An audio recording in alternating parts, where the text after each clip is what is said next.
There we go. All right, so here's the basics. If I have, let's say, a piece of silver, okay, and let's say I have a piece of copper, they both have all their electrons, right? That's why they are metals. Because what charge, if something's going to be charged, everything from the red staircase to the left is a metal, correct? What charge do they all get? Plus or minus? Plus, okay? Everybody from here over only gets positive charges. They are too weak to take somebody else's electrons. Now, in a oxidation number, they may probably are still positive. But the point is, in charge, they're all positive. So, if silver is silver metal and copper is copper metal, they have all their electrons. Is everybody okay with that? All right, next piece. Let's do the one you guys did in class. I put a piece of aluminum, okay? Let's have some copper ions. If they're copper ions, do they have all their electrons? No, otherwise they'd be copper metal, right? So the copper ions are short electrons. The copper metal has all that it needs.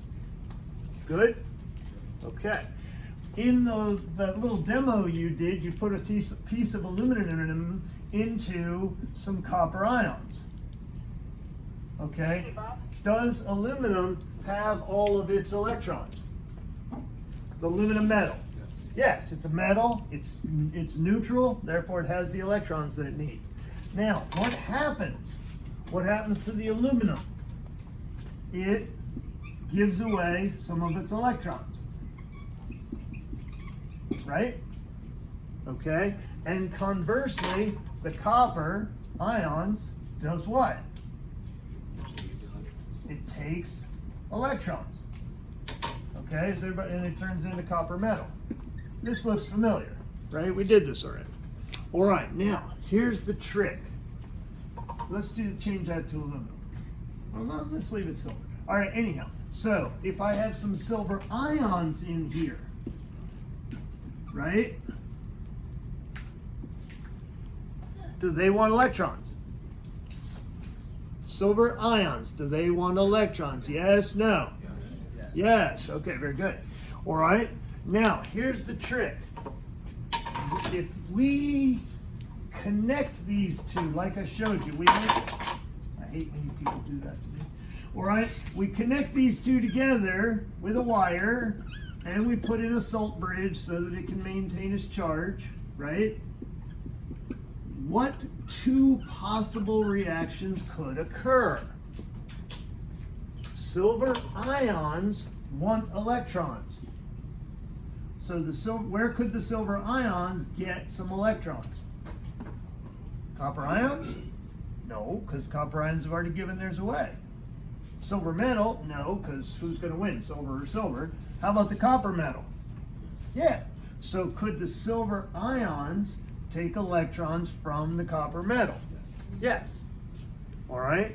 And so one possible reaction is this. Okay? Does that make sense? Look at that, make sure we're good. Okay, next. The other possibility is that, bugger the colors. The other possibility is that the copper ions could go and get electrons. Who would they get electrons from? Silver metal. Now, somebody asked me, they said, why in that F&M worksheet did it say copper ions, not copper metal? So if I say who's being oxidized or who's being reduced, you have to be specific. You have to say it's the copper ions that are being reduced, or it's the copper metal that's being oxidized. If it's like both solutions, ions and rods like the exact same, would it like just like kind of Okay. Okay, but here's your could both occur? Yeah, but ready? Here's the thing. Some are stronger than others. Some things want to reduce more than other things want to reduce. Okay? Now, how do we know which ones want to reduce and by how much? Well, there's this whole freaking thing, there's this whole table that says, okay, let me explain. What they did was they said, okay, we're gonna pick something and we're gonna call that our standard.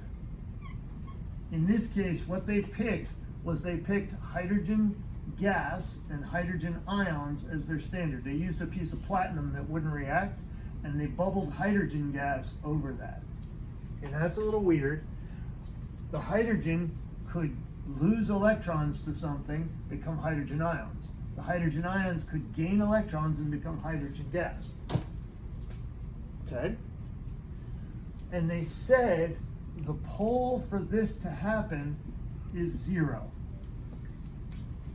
They said the desire for this for either two hydrogen ions to make hydrogen or hydrogen to make 2 hydrogen ions is 0. It's not truly 0, but they picked something as a standard. Okay?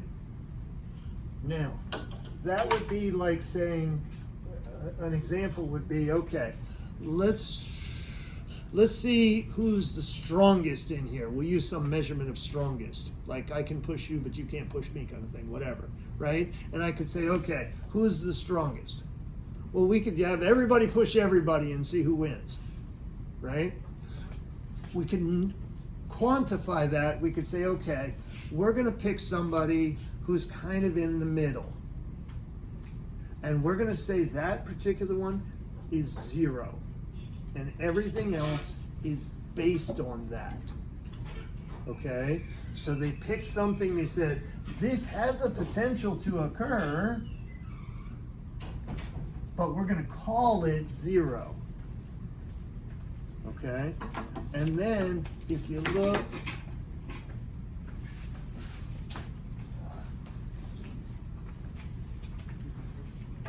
all right, if you look in the back of any textbook, at the very, very back, what you're going to see, should have been organized, sorry, is a huge table. There it is. All right? There's this huge table. See it? All right? There's this huge table that has all these things, they call them standard reduction potentials. All right? And so if you look at silver,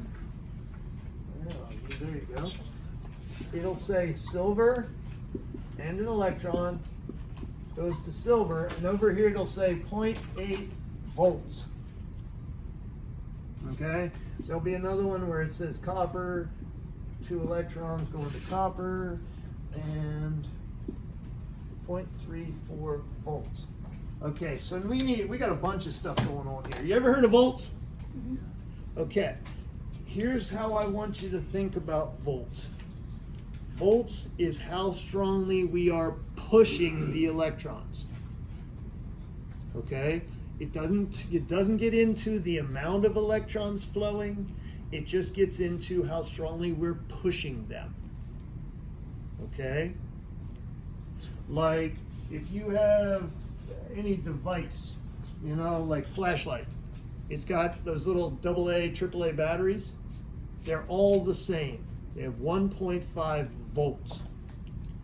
Okay, they all have the same push on the electrons because they're made of the same stuff.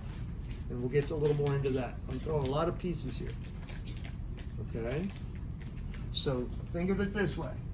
This wants to go. Compared to hydrogen, this has a pretty strong pull to go. This has a less strong pull to go. Does that make sense? Okay, so if we want to see, like, would both of these go? In other words, would silver ions take electrons from copper and become silver metal and copper ions? Would copper ions take electrons from silver? Okay, so what do? We go, okay, what's the potential for silver ions to become silver? 0.8 volts.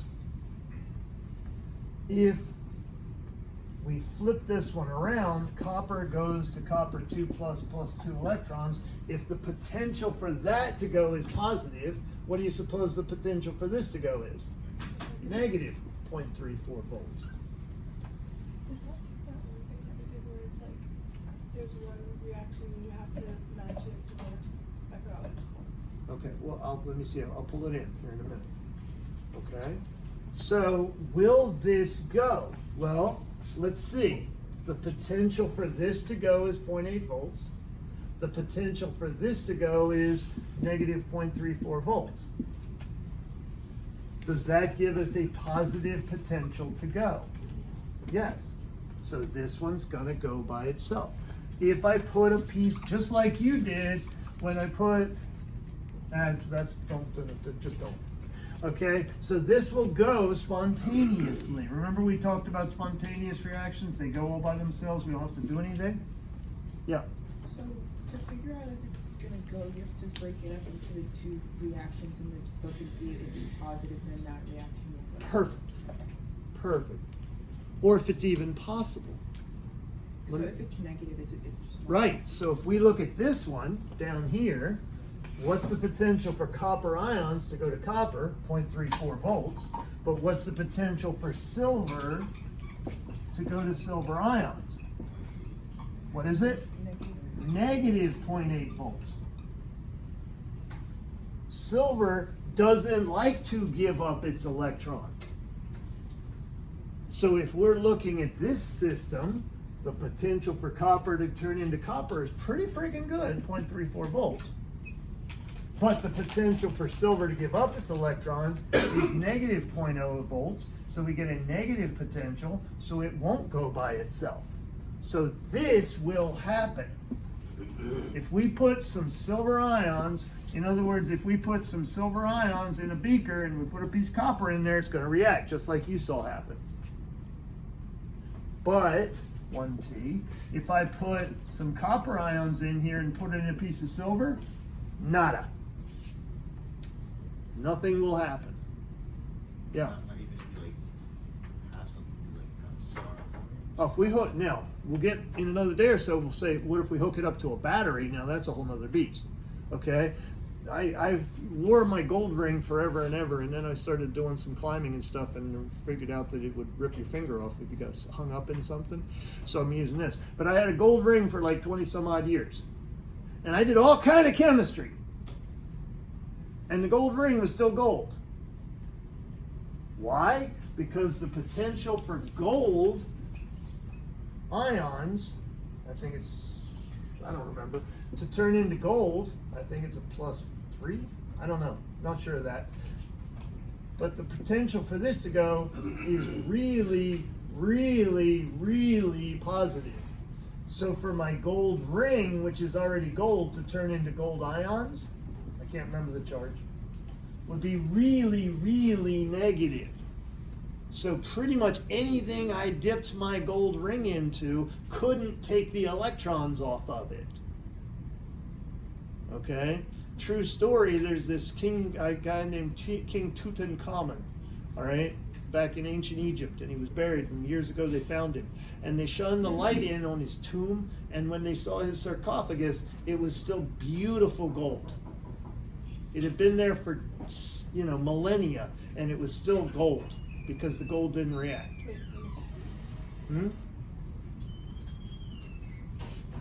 All right. Does that sort of make sense?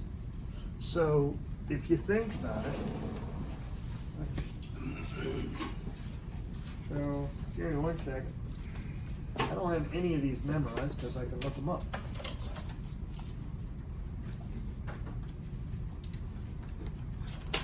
Okay, so the potential for gold ions to become gold.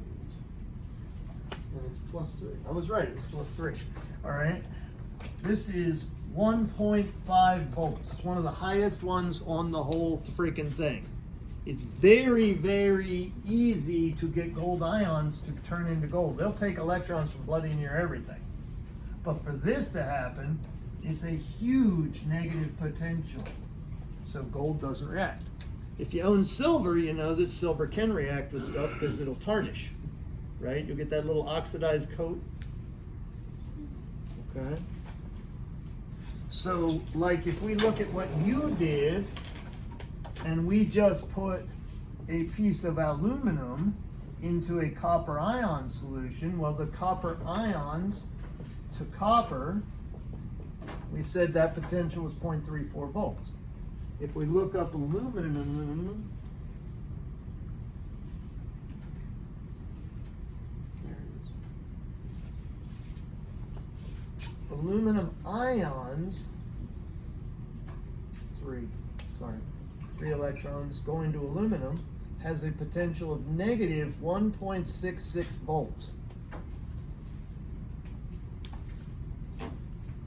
Okay, aluminum gives away its electrons very easily. All right, so if aluminum gives away its electrons very, very easily, is this thing gonna go? Sure is. But now notice, those are both written as reduction potentials. So look at aluminum, what do we have to do to this equation? We have to reverse it. So aluminum going to aluminum 3 plus 3 electrons has a potential of 1.66 volts positive. And it's, so this thing, if you put these two together, that would be some kind of 2-volt battery. All right? Definitely gonna go. That's why you saw it go so freaking fast. Now, why did it not work until you put the salt in there? Because the aluminum actually had an oxide coating on it already, because it had reacted while it was just sitting there. And so you had to add salt to break up that oxide coat so it would go. Because it didn't do much until you salted it, did it? Right? Maybe a little? Okay.